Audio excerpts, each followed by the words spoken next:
বয়স বৃদ্ধি হওয়ার সাথে সাথে এই 5 ধরনের বিপদ আপনার ঘাড়ে চেপে বসবে। নাম্বার 1, টাকা পয়সা নিয়ে সমস্যা।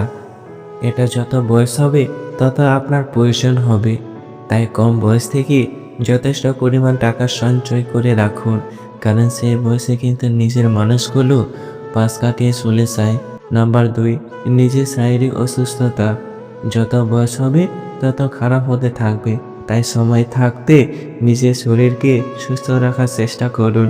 ভালো খাদ্য অভ্যেস তৈরি করুন, যার ফল আপনি ভবিষ্যতে পেয়ে যাবেন। নাম্বার 3, নিজের কাছের মানুষের সাথে কখনোই সম্পর্ক নষ্ট করবেন না, কারণ যত বয়স হবে দেখবেন দুজনের মধ্যে এক ধরনের তিক্ততা চলে আসবে। তখন চারিদিকে সমস্যার সাথে সাথে নিজের কাছের মানুষের ভালোবাসাটাও আপনি হারিয়ে ফেলবেন।